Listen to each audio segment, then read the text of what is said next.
तीन सवाल। एक राजा था, वह बहुत समझदार और धुन का पक्का था। वह जो सोचता उसका हल ढूंढ कर ही चैन लेता। किसी भी काम में अपनी पराजय उसे बहुत अखरती थी।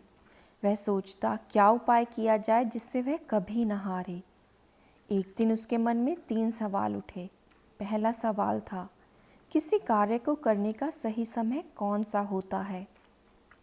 दूसरा सवाल था, किसकी बात सुननी चाहिए और किसे टालना चाहिए। और सबसे बड़ा तीसरा सवाल था, सबसे आवश्यक कार्य कौन सा है। अपने इन तीन सवालों का उत्तर पाने के लिए राजा ने अपने राज्य में घोषणा करवाई। जो भी इन तीन सवालों का उत्तर देगा उसे यथेष्ट पुरस्कार दिया जाएगा। यह घोषणा होते ही दूर दूर से लोग राजा के पास आने लगे। पहले प्रश्न के उत्तर में कुछ लोगों ने कहा, किसी कार्य को शुरू करने से पहले सोच लेना चाहिए कि कार्य कितने दिन या महीने में पूरा होगा। फिर कार्य करने का समय और तरीका निश्चित करना चाहिए और उसी के अनुसार कार्य करना चाहिए। ठीक समय पर कार्य पूरा करने का यही एक सही तरीका है। कुछ और लोगों का मानना था कि कार्य का समय निश्चित करना कठिन है, लेकिन बेकार के कार्यों में समय नष्ट न करें। जो भी आसपास हो रहा है उस काम में लग जाएं। कुछ लोगों ने बताया, राजा अकेले प्रत्येक कार्य शुरू करने का समय कैसे निश्चित कर सकते हैं। राजा के पास सलाहकार होने चाहिए। उनकी सहायता से राजा निश्चित कर सकता है कि कार्य कब और कैसे किया जाए। लेकिन कुछ और लोग भी थे। उनका कहना था, हर कार्य का समय पहले से सोचना कठिन है। आलस्य में समय ना बिताएं। जो भी काम सामने हो उसे पूरा कर ले। किसी ने कहा कि कभी कभी सलाह लेने का समय ही नहीं होता, जबकि जवाब तुरंत चाहिए, इसलिए उत्तर केवल जादूगर ही दे सकते हैं। बस वे जादू से सब कुछ जानकर राजा को बता देंगे। इसी तरह दूसरे सवाल के भी कई जवाब थे। कुछ लोगों का कहना था, राजा के सलाहकार बहुत ज़रूरी होते हैं। कुछ पुजारी और कुछ वैद्य इसको ज़रूरी बता रहे थे। किसी ने राजा के लिए सबसे अधिक आवश्यक सैनिकों को माना। तीसरे प्रश्न के भी कई उत्तर थे। कुछ लोगों ने ज्ञान विज्ञान को सबसे ज़रूरी कार्य बताया, तो कुछ ने रणनीति और किसी ने दान धर्म को। सारे उत्तर अलग अलग थे। राजा को भी उत्तर सही नहीं लगा। राजा ने सुना था कि पास के जंगल में वर्षों से एक साधु तप कर रहे हैं। वे साधारण जनों से मिलते हैं।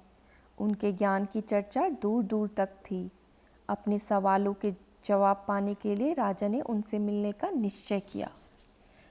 दूसरे दिन राजा ने राजसी वस्त्र उतारकर साधारण कपड़े पहने। कुछ अंगरक्षकों को साथ ले लिया। घोड़े पर सवार होकर राजा जंगल की ओर चल दिया। काफ़ी देर बाद पेड़ों के झुरमुट में उसे साधु की झोपड़ी दिखाई दी। राजा घोड़े से उतर गया। उसने अंगरक्षकों को वहीं खड़े रहने का आदेश दिया और पैदल ही साधु के पास पहुंचा। राजा ने देखा, साधु बड़ी लगन से झोपड़ी के सामने की ज़मीन खोद रहे थे। उनका शरीर दुबला पतला था। कुदाल से खोदते समय वे ज़ोर ज़ोर से सांस ले रहे थे। राजा को पास आता देखकर साधु रुक गए। उन्होंने राजा का अभिवादन किया, फिर अपने काम में लग गए। राजा बोला, मैं आपके पास कुछ प्रश्नों के उत्तर पाने की आशा में आया हूँ। मेरा पहला प्रश्न है, किसी काम की शुरुआत करने के लिए सही समय कौन सा है। दूसरा, मुझे किन लोगों की ज़रूरत सबसे ज़्यादा है। मुझे किन पर ज़्यादा ध्यान देना चाहिए। और तीसरा यह, कैसे पता लगे कि सबसे आवश्यक कार्य क्या है। मुझे सबसे पहले क्या करना चाहिए। सवाल सुनकर भी साधु ने कोई जवाब नहीं दिया। वे काम में जुटे रहे। राजा कुछ देर चुपचाप खड़ा देखता रहा। साधु कुदाल चलाते, मिट्टी हटाते और हाँफ उठते। यह देख राजा का मन पसीज उठा। वह बोला, आप कुदाल मुझे दीजिए, कुछ देर मैं खोद दूँ। साधु ने चुपचाप कुदाल उसे थमा दी। खुद ज़मीन पर एक तरफ बैठ गए। 1 घंटा बीता, दूसरा घंटा बीता। राजा खोदता रहा। सूरज पेड़ों के पीछे छिपने लगा। तब कुदाल एक तरफ रखकर राजा साधु से बोला, मैं आपके पास 3 प्रश्न लेकर आया हूँ। आपने मेरे प्रश्नों का उत्तर नहीं दिया। यदि आप मेरे एक प्रश्न का उत्तर नहीं जानते तो मुझे बताएं, मैं लौट जाऊंगा। इतना सुनकर भी साधु चुप रहे। तभी किसी के दौड़ कर आने की आवाज़ सुनाई दी। साधु ने कहा, आओ देखते हैं कौन आया है। राजा ने मुड़कर देखा, एक आदमी दौड़ता हुआ वहीं आ रहा था। वह दर्द से कर रहा था। उसके पेट से खून बहकर पैरों पर गिर रहा था। राजा के पास आकर वह कुछ पुतपुताया और बेहोश हो गया।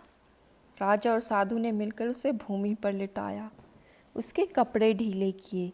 उसके पेट में बहुत बड़ा घाव हो गया था। राजा ने उसका घाव धोकर पट्टी बांधी, पर वह पट्टी खून से भीग गई। राजा ने फिर से खून साफ किया और दूसरी पट्टी बांधी। 2-3 बार पट्टियां बदली, तब कहीं खून बहना बंद हुआ। उस आदमी को की चेतना लौटी तो उसने पानी मांगा। राजा ने ताज़ा पानी लाकर उसे पिलाया। संध्या हो गई थी, हवा भी ठंडी हो चली थी। बाहर लेटा हुआ आदमी ठंड से काँप उठा। राजा और साधु ने मिलकर उसे झोपड़ी के भीतर सुलाया। वह आंखें बंद किए चुपचाप बिस्तर पर लेटा रहा। यह सब करते करते राजा बहुत थक गया था।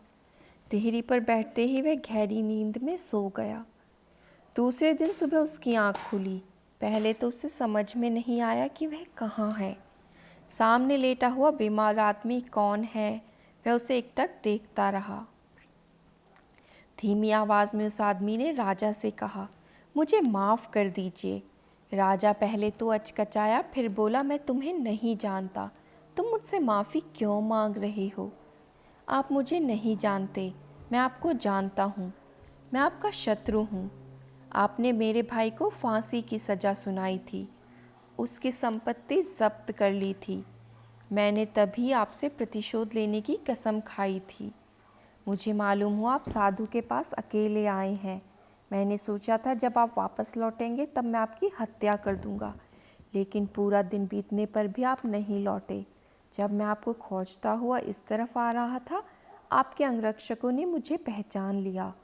उन्होंने मुझे मारने की कोशिश की, पर मैं बच गया।